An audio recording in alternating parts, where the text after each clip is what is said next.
আসসালামু আলাইকুম সবাইকে, আশা করি তোমরা সবাই ভালো আছো, সুস্থ আছো। সো বেসিক্যালি আজকে আমরা চলে আসলাম আমাদের কেমিস্ট্রি অধ্যায় 3 এর আরেকটা ক্লাস নিয়ে। সো মূলত লাস্ট যতটুকু ক্লাস পর্যন্ত করেছে তারপর থেকে এই ক্লাসটাতে কন্টিনিউ করা হবে।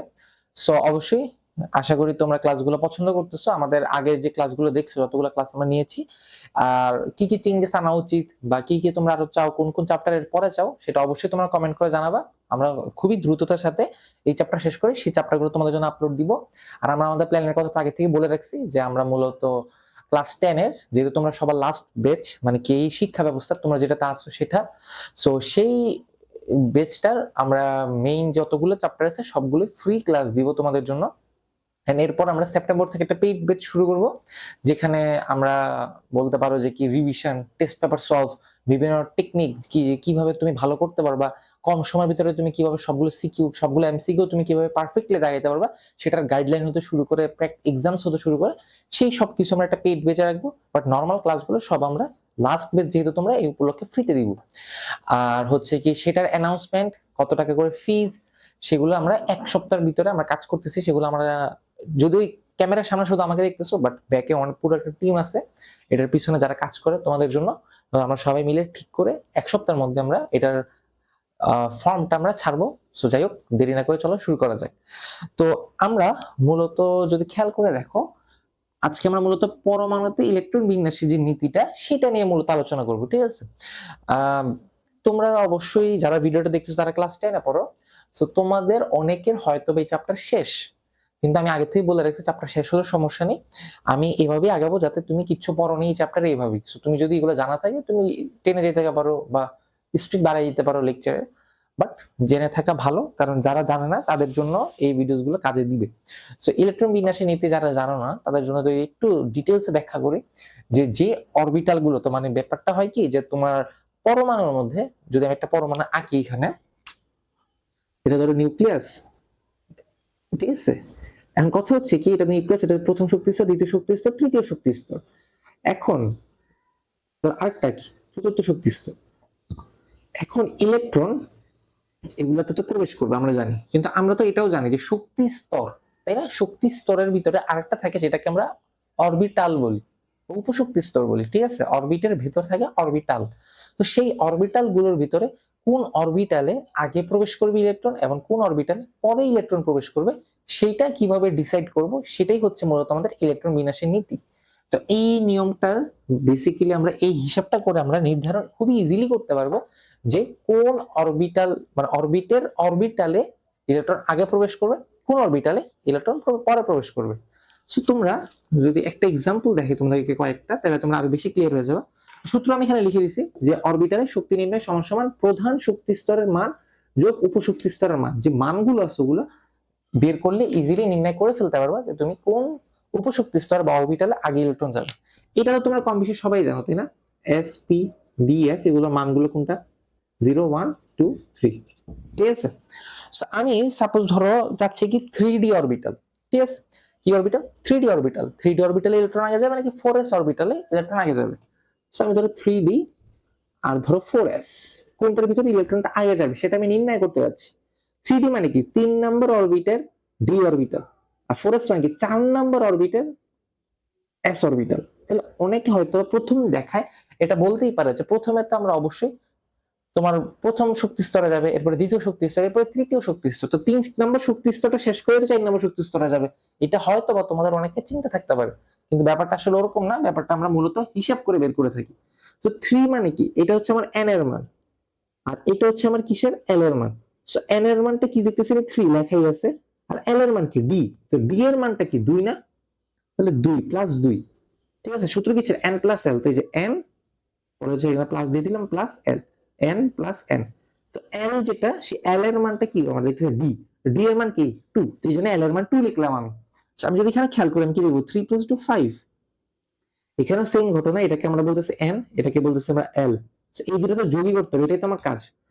n এর মান হচ্ছে 4 যোগ l এর মান s, s মানে কি 0, যোগ করলে আমার উত্তর আসছে কি 4। এটা হচ্ছে 5, এটা হচ্ছে 4। তো এটা ইজিলি বুঝাই যাচ্ছে যে আমাদের প্রথমে ইলেকট্রন এখানে প্রবেশ করবে না, প্রথমে এখানে প্রবেশ করবে। এটাতে যখন 4s এর কাজ শেষ হবে, দুটো ইলেকট্রন প্রবেশ করে s অরবিটাল, এটা আমরা জানি।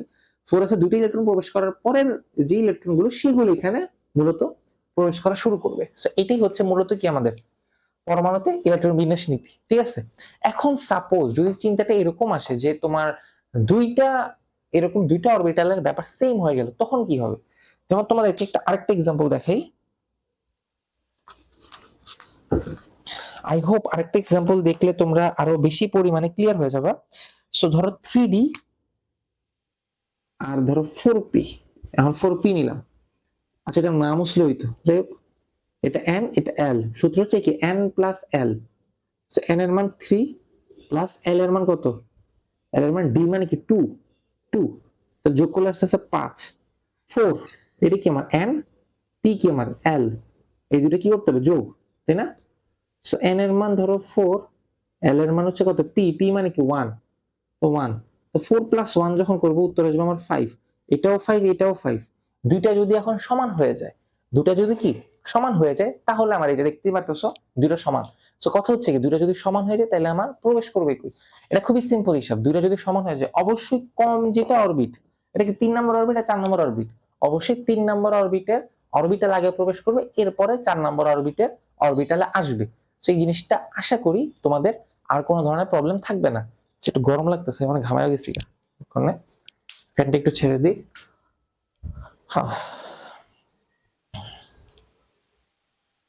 আচ্ছা, সো এটাই হচ্ছে মূলত হিসাব, ঠিক আছে। এইভাবে আমরা মূলত নির্ণয় করে থাকি যে তোমার কোনটাতে আগে ঢুকবে আমার ইলেকট্রন গুলো আর কোনটাতে কি পরে ঢুকবে ইলেকট্রন গুলো।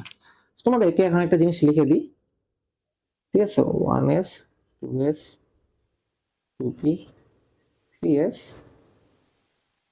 3p 4s 3d হচ্ছে কি আমার 5p, ঠিক আছে। পরে হচ্ছে আমার 5s, তো 5s যদি যাই তাহলে 4d আসবে এরপরে, ঠিক আছে।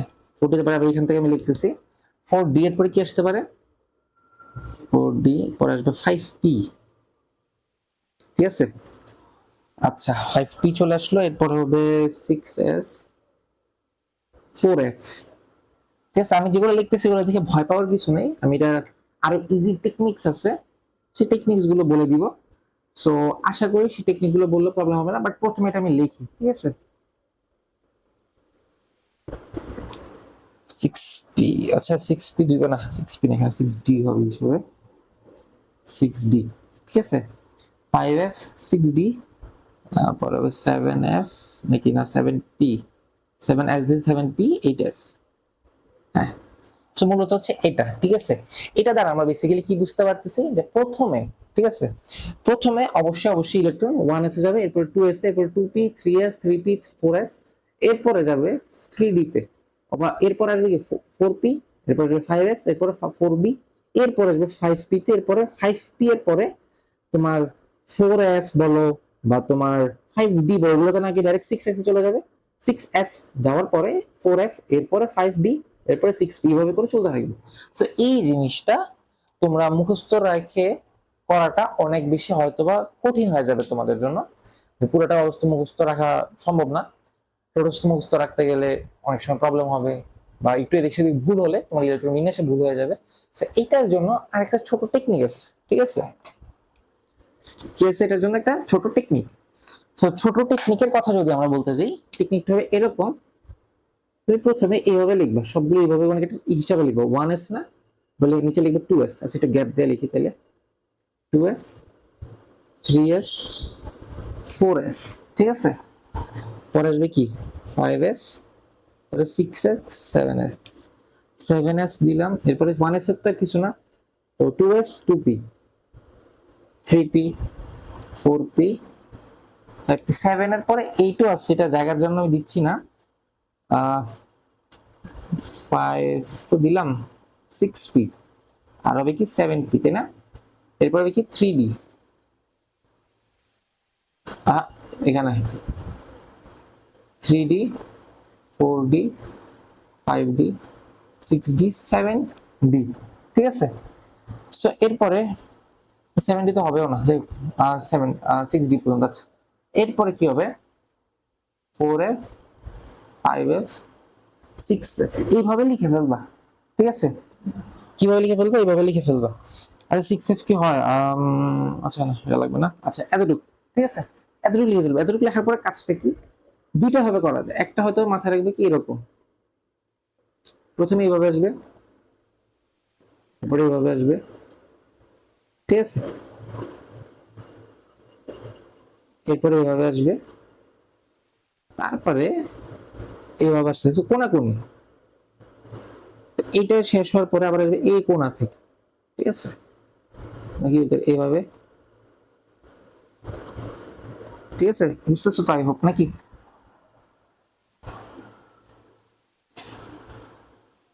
ঠিক আছে, এভাবে হয়ে গেল। এরপর আসবে এভাবে, তারপর আসতেছে কি এভাবে, ঠিক আছে। এন্ড লাস্ট, সবার লাস্টে যেটা আসবে সেটা হচ্ছে কি তোমার এই যে এটা যেটা আছে না, এটা নিচে দিয়ে আবার, আচ্ছা এখানে লিখে দিই 8s, ঠিক আছে, এটা একটু নষ্ট হয়েছে, এটা একটু উপরে লিখলে ভালো হতো, বাট এভাবে আসবে। তুমি যদি চাও এভাবে করেও ইজিলি মাথায় রাখতে পারছো কোনাকুনি জিনিসগুলো, প্রথমে সিরিয়ালি বসাবা, এরপরে কোনাকুনি তীর চিহ্ন দিবা, তাইলে হয়ে যাবে, ঠিক আছে।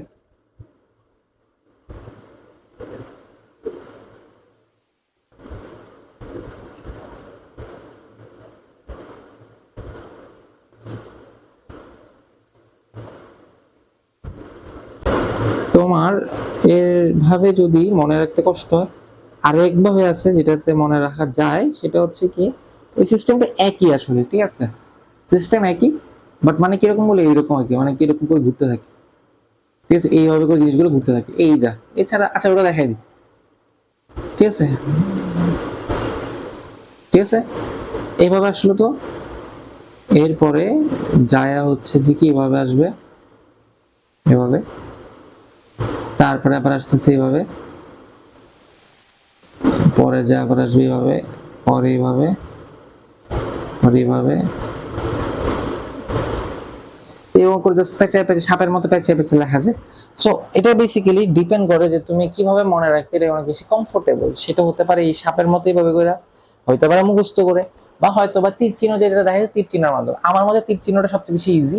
সাপেরটা করতে যা দেখবা যে কোনো এক সময় তুই পেঁচায় ফেলতেছো, আর তীর চিহ্নটা কি জাস্ট কোনা করে জাস্ট তীর চিহ্নগুলো দিয়ে যাবে, তাহলে হয়ে যাবে। তোমার বইতে এটা দেওয়া আছে, ওখান থেকে দেখে নিতে পারবা। এটা হচ্ছে মূলত আমাদের কি পরমাণুতে ইলেকট্রন বিন্যাসের নীতি, যে ইলেকট্রন যখন যাবে পরমাণুতে তখন কিসের পরে কোনটাতে যাবে, ঠিক আছে, কোন অরবিটালের পরে কোন অরবিটালে কি স্পেশালি যাবে। আচ্ছা কয়েকটা পরমাণুর এক্সাম্পলস দেখাই, যেখানে বেসিক্যালি হচ্ছে এমন গামায় কিছু অনেক কিছু। যেটা বলছিলাম যে চলো কয়েকটা এক্সাম্পলস দেখাই, যেখানে আমরা মূলত কোন ইলেকট্রনের পরে কোন ইলেকট্রনে যাবে সেই জিনিসটা সম্পর্কে ইজিলি একটা ধারণা পাবো, ঠিক আছে। মানে কয়েকটা পরমাণুর এক্সাম্পল যদি দেখাই আর কি। পটাশিয়াম 19, তাই না, 1s2 2s2 তোমার 2p6 3s2, কয়টা হবে 19টা, তাহলে কয়টা হয়েছে 6 7 8 9 10 11 12, 12টা হয়ে গেছে আমার। এরপর হচ্ছে কি 12 তো আবার 6 18টা, এখন হচ্ছে 19 নম্বরটা অবশ্যই অবশ্যই 4s আসবে, এই জিনিসটা অবশ্যই তোমাকে ক্লিয়ার থাকতে হবে, ঠিক আছে। 1s2 2s2 2p6 3s2 3p6 3d নাই, কারণ কি 3d তো তাকে যাবে না, যাবে কই 4s এ। 4s এর দুইটা পূর্ণ হবে ইলেকট্রন, এরপরে যাবে 3d তে, সেই জন্য 4s আগে আমি দিচ্ছি, এই জিনিসটা পুরো ক্লিয়ার মাথায় রাখতে হবে, ঠিক আছে। এরপরে যদি আমরা সামনে আগাই, তোমার ক্যালসিয়াম সেম রিজন, ধরো আচ্ছা এটা একটু ছোট করবে, হ্যাঁ same 1s2 2s2 2p6 3s2 3p6 4s2 হবে এই জায়গায়। তো এই জিনিসগুলো হচ্ছে কি তোমার মাথায় রাখতে হবে, ঠিক আছে। এরপরে যদি পরেরটা যদি আমি একটা এক্সাম্পল হিসেবে দেখতে যাই, স্ক্যান্ডিয়াম যেটা হচ্ছে আমাদের মূলত 21, তাই না, 21, 21টি কিভাবে হবে 1s2 2s2 2p6 3s2 3p6 ঠিক আছে। এরপরে 4s2, তুমি খেয়াল করে দেখবে কয়টা আছে 6 7 8 9 10 11 12, 12 আর 6 কত 18 19 20 20, কিন্তু এটা লাগবে কত 21, তাই না। আরেকটা বাকি, তাহলে আরেকটা কি হবে 3d অরবিটালে যে এক হবে। কিন্তু কেমিস্ট্রি বইতে তোমরা খুললে দেখবা এটা লেখা আছে যে এরকম 4s এর পরে 3d আসে, তাই না, এটা তো মানছি আমি আসে। কিন্তু লিখছো যখন তখন 4s এর পরে 3d দিতে যাও না, তাহলে জিনিসটা পেঁচায় যাবা। 3 অরবিটের যে জিনিসগুলো সেগুলো 3 অরবিটের সাথেই রাখো, মানে 4s এ তো ইলেকট্রন আগে যাবে, এরপরে 3d তে যাবে মানলাম, কিন্তু লেখার সময় তুমি 3d জিনিসটা আগে লিখবা। মানে কি জাস্ট খালি এই জিনিসটাকে আগে 3d লিখবা, এরপরে 4s লিখবো। 4s এর আগে যাবে ইলেকট্রন, তাই না, দুইটা ইলেকট্রন। এরপরে তো একটা ইলেকট্রন যেটা আসতেছে সেটা আসতেছে কি 3d। সো এইভাবে করে জিনিসটা লিখতে হবে। ওই 3d টা 3 অরবিটের সাথে লিখে দিবা, এটার পরে লিখিও না। এই কথাটা মূলত বলা হয়েছে বইতে, যাতে করে কেন লিখবা না, যাতে করে তোমার প্যাচ না লাগে, ঠিক আছে, না লেখাটা বেটার, ঠিক আছে। আচ্ছা, আশা করি এই এক্সাম্পলস যেগুলো দিছি সেই এক্সাম্পলস গুলো থেকে তুমি ক্লিয়ার হয়ে গেছো। এরপরে যদি আমরা সামনে আগাই, দেখবো ইলেকট্রন বিন্যাসের আর কি দেখা যায় পরের টপিকে, দেখি তুমি একটু চেক করে। আচ্ছা, ইলেকট্রন বিন্যাসে কিছু ব্যতিক্রম আছে, ঠিক আছে, ব্যতিক্রম গুলো দেখে।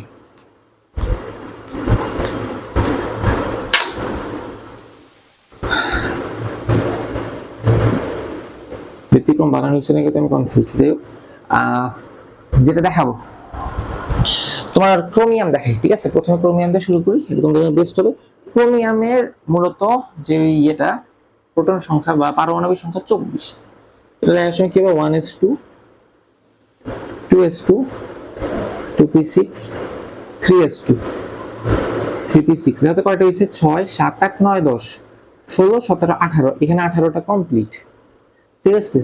3d তে কয়টা দিব আমরা জানি না, 4s এ তো দুটো দিব এটা আমরা জানি, তাই না। সেখানে হচ্ছে 18, এখানে হচ্ছে 19 20, এখন কি হবে 21 22 23 24, চারটা হবে, তাই না। দেখছো এখন কি 6 7 8 9 10 11 12, 6 মানে কি 18, 18 আর 4 মানে কি 18 19 20 21 22 23 24, 24টা কিন্তু আমার ক্লিয়ার, তাই না। কিন্তু এটা হবে না, এটা একটা ব্যতিক্রম, এটা হবে না। আমরা কি জানি 4s আগে যাই এরপরে 3d তে যাই, আমরা সেই কাজটাই করছি। 4s আগে দুইটা দিছি, এরপরে যেগুলো সেগুলো আমরা 3d তে দিছি। কিন্তু তোমার একটা জিনিস মাথায় রাখতে হবে, পরমাণুর ক্ষেত্রে ওদের একটা সবচেয়ে বড় বৈশিষ্ট্য যেটা, সেটা হচ্ছে কি ওরা স্থিতিশীল অবস্থা মেনটেন করতে চায়। স্থিতি অবস্থা মানে কি, বা স্থিতিশীল মানে কি, তোমার সবসময় সবগুলো পরমাণু চাই স্থির হতে। স্থির বলতে কিরকম, পর্যায়ে যে সারণীটা 4 নম্বর অধ্যায়ে গেলে তোমরা আরো ডিটেলসে কথা বলবো পর্যায় সারণী, সেখানে 18 নাম্বার একটা গ্রুপ আছে, সবার লাস্টে যে লাইনটা আছে লম্বা, এই গ্রুপের আন্ডারে যে মৌলগুলো পড়ে এগুলোকে আমরা বলি সাধারণত নিষ্ক্রিয় মৌল। নিষ্ক্রিয় কেন, এদের পরিপূর্ণ ইলেকট্রন দিয়ে পূর্ণ, যার ফলে এরা সক্রিয় না, এরা নিষ্ক্রিয় অবস্থা থাকে। আর সত্যি কথা হচ্ছে কি, ওরা শুধু সক্রিয় না, নিষ্ক্রিয়, কিন্তু বাকি সবাই সক্রিয়। আর বাকি সবার ইচ্ছা থাকে তারাও যাতে নিষ্ক্রিয় হতে পারে। নিষ্ক্রিয় হওয়া মানে কি, স্থিতিশীল হওয়া, বুঝতে পারছো। নিষ্ক্রিয় হওয়া মানেটা কি, স্থিতিশীল হওয়া বুঝাচ্ছি আমি। সো এখানে ব্যাপারটা ঘটে কি, ওরাও চাই স্থিতিশীল হতে। এখন স্থিতিশীল কখন হয়, এই 3d অরবিটালের ক্ষেত্রে স্পেশালি, যদি এই 3d অরবিটালটা 10টা ইলেকট্রন থাকে, এটা থাকতে পারে এখানে, তাই না, এটা তো আমরা সবাই জানি ডি অরবিটাল 10টা ইলেকট্রন থাকতে পারে। সো এই 3d অরবিটালে যদি 10টা ইলেকট্রন থাকে, অথবা পূর্ণ আর কি, 10টা অরবিটাল আছে মানে কি পরিপূর্ণ, তো পূর্ণ বা অর্ধপূর্ণ, হয় পূর্ণ হবে নাইলে কি অর্ধপূর্ণ হবে। অর্ধপূর্ণ মানে কি 10-এর অর্ধেক, 5টা যদি থাকে, তাহলে এই মৌলটা অনেকটুকু স্থিতিশীল অবস্থায় বিরাজ করে। আমরা বেসিক্যালি কি দেখতে পারি, এখানে 4টা নয়, এখানে বেসিক্যালি হবে 5টা, আর এখান থেকে একটা যায় আর কি ওখানে, সেখানে একটা কমে হবে একটা। এইটা একটা ব্যতিক্রম, ক্রোমিয়ামের ক্ষেত্রে এটা মাথায় রাখতে হবে। কেন এখানে 5টা দিতেছি, রিজন খুবই সিম্পল, ওই স্থিতিশীল হতে চায়। সো পূর্ণ বা অর্ধপূর্ণতে স্থিতিশীল হওয়া যায়, সো পূর্ণতা হওয়া সম্ভব না, অর্ধপূর্ণ হয়ে যাচ্ছে, এ হচ্ছে বেসিক্যালি কথা, ঠিক আছে। সো আশা করি এই টপিকটাও তোমাদের ক্লিয়ার। পরবর্তী টপিকটা হচ্ছে আমাদের আইসোটোপ। সো আইসোটোপ টপিকটা নিয়ে আমরা খুবই শীঘ্রই তোমাদের ক্লাস নিয়ে আসবো। সো অবশ্যই সেজন্য আমাদের চ্যানেলটাকে লাইক দিতে হবে, আমাদের ভিডিওটাকে লাইক দিতে হবে, কেমন লাগছে এটা জানাবা। এবং পরবর্তীতে এই চ্যাপ্টার শেষ হওয়ার পরে কোন চ্যাপ্টার নিয়ে আমরা ক্লাস করবো, সেটা গণিত বা উচ্চতর গণিত বা ফিজিক্স কেমিস্ট্রি বায়োলজি যেটাই হোক না কেন, তুমি জাস্ট খালি কমেন্ট করে জানাবা। যেটা সবচেয়ে বেশি পাবো আমরা, যে চ্যাপ্টারের ডিমান্ড, সেই চ্যাপ্টারটা নিয়ে আমরা খুব তাড়াতাড়ি চলে আসবো আমাদের টিম নিয়ে। এন্ড অবশ্যই চ্যানেলটা সাবস্ক্রাইব করে রাখবে, যাতে করে পরবর্তী ভিডিওগুলোর নোটিফিকেশন পাইতে পারো। তোমার বন্ধুদেরকে শেয়ার করবা, যাতে করে তোমার বন্ধুরাও এই প্রিমিয়াম যে ক্লাসগুলো সেগুলা যাতে করার সুযোগ পায়। কারণ আমি যদি পেড বেচ নিতাম, পেড বেচে ক্লাসগুলো করাইতাম, হয়তো বা আমি অনেক টাকা ইনকামও করতে পারতাম, কিন্তু কোয়ালিটি বা পড়ানোর যে স্টাইল, যে ডেডিকেশন আমার, সেটা এটাই থাকতো। সো সেই জিনিসগুলো তুমি ফ্রিতে পাচ্ছ। সো অবশ্যই আশা করি তুমি তোমার ফ্রেন্ডকে শেয়ার করবা। আর আমরা আমাদের পেইড যে কোর্সটা আসবে সেপ্টেম্বর থেকে, সেটার যে কোর্স লিঙ্ক বা ডিটেলস গুলো খুব শীঘ্রই 1 সপ্তাহের মধ্যে পাবলিশ করবো। তো তোমরা যদি চাও সেটা তো জয়েন্ট হয়ে যেতে পারো। আশা করি তোমরা আমাদের এই ক্লাসগুলো দেখে, লাইভ ক্লাসগুলো ডেমো ক্লাস হিসেবেও দেখতে পারো, যে ডেমো ক্লাস হিসেবে দেখে বুঝতে পারতেছো যে এরকম লেভেলের ক্লাস আমরা আমাদের প্রিমিয়াম যে বেচটা বা পেইড বেচ যেটা সেপ্টেম্বর থেকে শুরু, সেখানেও নিব। সেখানে আমরা আরো একটু বেশি ডেডিকেশন দিব, কারণ কি বিভিন্ন পরীক্ষা নিব ওখানে। এছাড়া বিভিন্ন টেকনিকও বলবো। সো আশা করি তোমরা ওটাতেও জয়েন্ট হবা। সো দেখা হচ্ছে পরবর্তী ভিডিওতে খুবই শীঘ্রই। আল্লাহ হাফিজ।